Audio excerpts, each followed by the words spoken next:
You ever find yourself finishing a rewatch of a favorite show and wishing you could find more to watch that had that same vibe? Us too! That's why in this new series, we're going to be taking a look back at some of our favorite shows to break down the key elements that keep us coming back, and branching out to find other shows that also match that energy. First up is one of our favorite shows of all time, Sex and the City. It's very of its time in many ways, but there's also so much about it that continues to resonate even all these years later.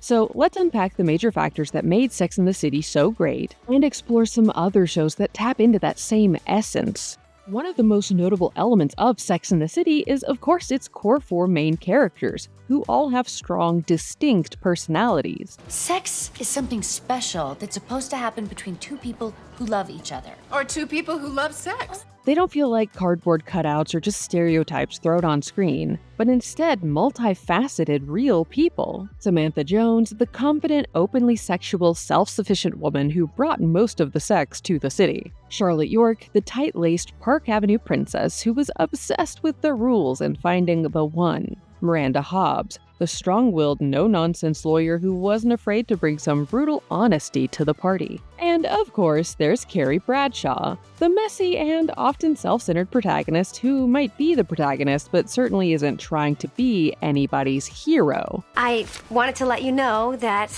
I'm getting married. To myself. Oh, and I'm registered at Manolo Blahnik. Because all of the women exist in such different places on the personality spectrum, they certainly butt heads a lot. But their different perspectives also allow them to help each other see their problems from other angles, and find new ways to overcome them. We made a deal ages ago. Men, babies, doesn't matter. We're soulmates. Girls was heralded as a kind of anti-Sex and the City when it premiered, a grimier, complainier counterpart to the iconic show. You're definitely like a Carrie with like some Samantha aspects and Charlotte hair. It's like a really good combination. And to be sure, there are some big differences, though the biggest ones all mainly derive from the fact that while the Sex and the City ladies are in their 30s when we meet them, and already pretty set in who they are, the characters in Girls are in their early 20s, still fighting their way through young adulthood. This can lead to them often feeling more naive, or annoying, as they make their way through life. That said, they do also have those big distinct personalities that the show uses to create drama, and find surprising moments of connection. The White Lotus loves exploring the ups and downs and way downs of relationships, from friends to romantic partners and beyond.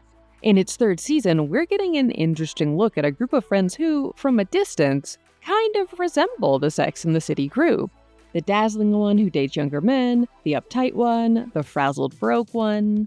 But this group of women does not share that base of care and love that forms the bedrock of Carrie, Samantha, Brenda, and Charlotte's friendship. Jacqueline, Laurie, and Kate are instead often at odds in a destructive way, backstabbing and gossiping about each other whenever they get the chance. But hey, it still makes for great TV. Valeria centers around a writer who isn't the best at communicating her feelings, who blows up her relationships, writes about her love life, and isn't always the best friend. Sound familiar? Valeria, Lola, Nerea, and Carmen find themselves encountering totally new obstacles, and sometimes creating major problems for themselves in life, work, and love. But their strong friendship helps them make it through anything.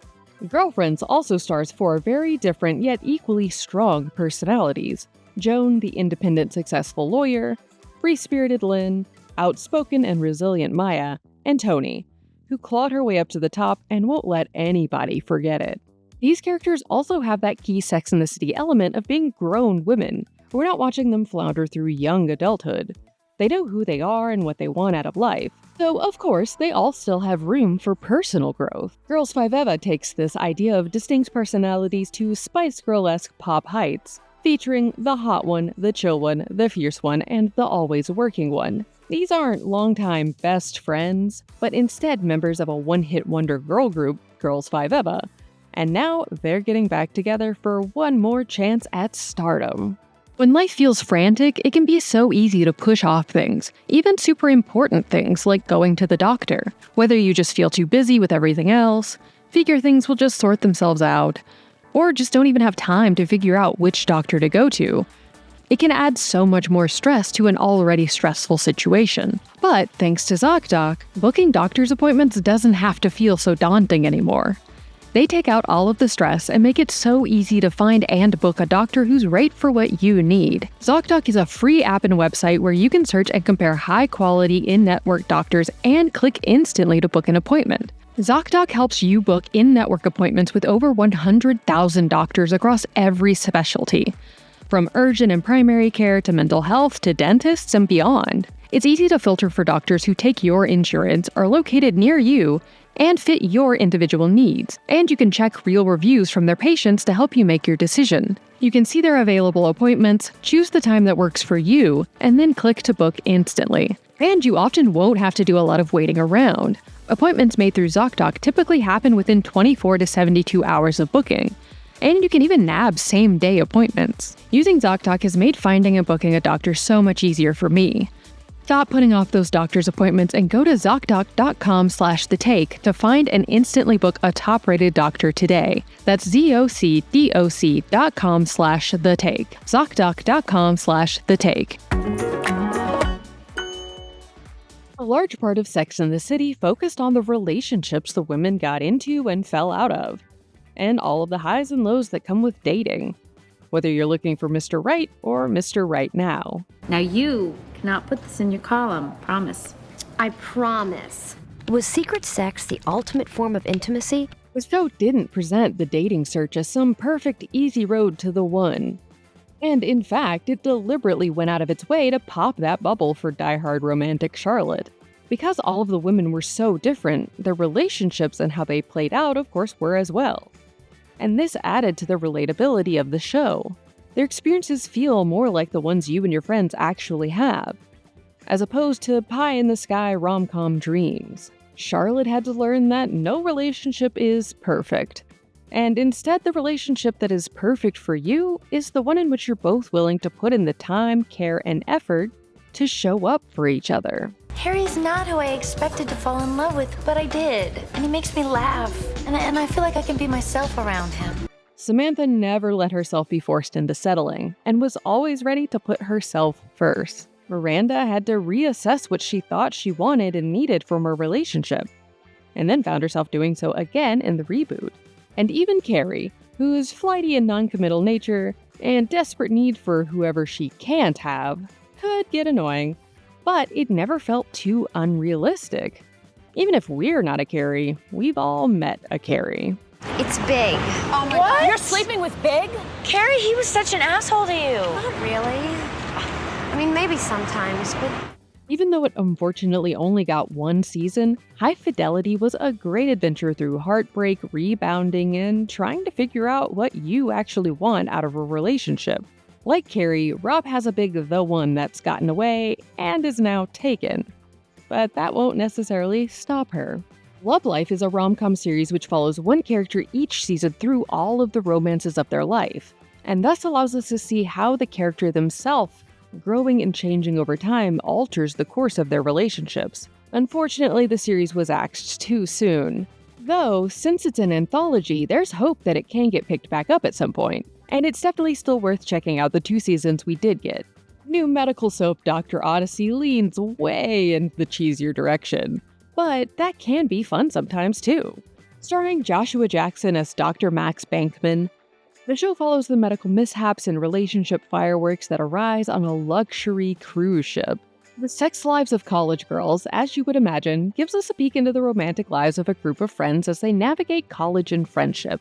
Since they are considerably younger than the Sex and the City crew, it's definitely a different look at romance and connection, but the insights and experiences are engaging all the same.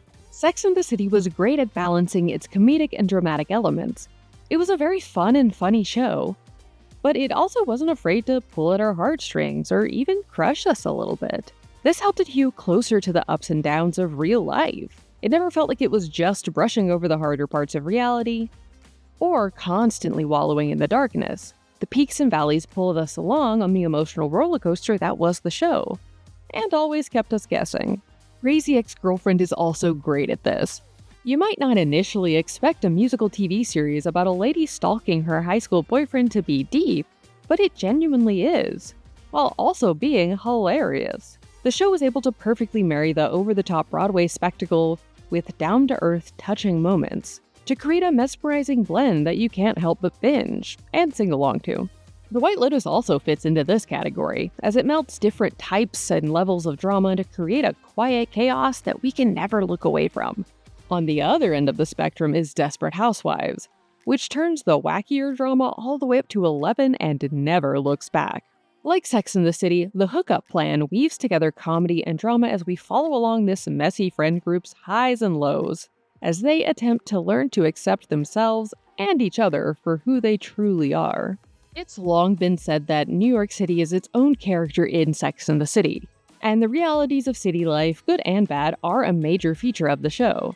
Then I realized no one had told her about the end of love in Manhattan. Cupid has flown the co-op. It really adds another dimension to the show and grounds it in a sense of place and time. Girls also provides a realistic look at the city, though a much less glossy one.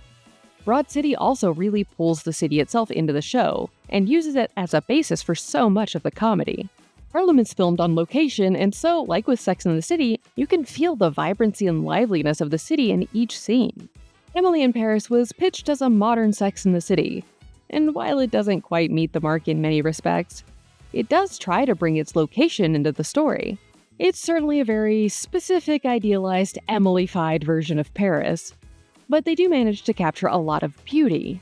Like Sex and the City, the show benefits from actually filming in these fabulous locations instead of on sound stages. The hookup plan, on the other hand, gives a much more realistic and relatable view of life in Paris. Of course, the most important and lasting part of Sex and the City is the friendship of the core four. It's hard to find people who will love you no matter what. I was lucky enough to find 3 of them. Their differing personalities might cause them to butt heads at times, but at the end of the day, they're always there for one another. What's going on? She stole my baby name. You bitch. Let's go. And so naturally, strong friendships are at the heart of all of the best shows you should watch if you love Sex and the City. Harlem finds 4 women who have been best friends since college attempting to navigate the next stages of their careers, friendships, and romantic lives. Similar to Sex and the City, these are all grown adults, and so their struggles are different from those they faced back when they first met. They're with each other through the highs and lows, balancing their ambitions with their families, their friendships, and their attempts to care for themselves. They have to keep making the active choice to show up and nurture these relationships. The bold type follows Sutton, pre-White Lotus Megan Fahey, Kat, and Jane as they climb their way through the working world and stumble their way through their careers.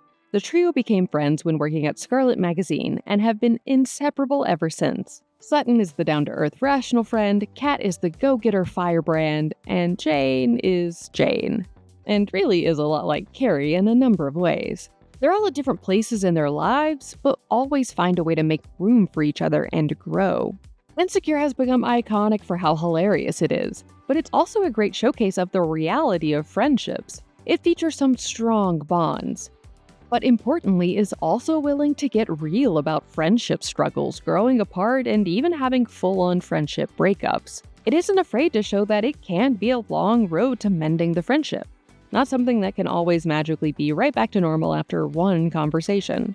But because these friends do love each other, they are willing to put in the work. The melodramatic follows 3 best friends working in the entertainment industry. They're all dealing with very different struggles: single motherhood, grief, and even workplace romance. And drama within their drama as they work to build a successful TV show while keeping everything together behind the scenes too. But no matter what goes down, the friends are willing to drop everything to be there for each other in their time of need. Broad City is of course known for its best friendship between Abby and Alana. Extraordinary features a group of friends who not only have to deal with their regular problems, but also try to harness their superpowers.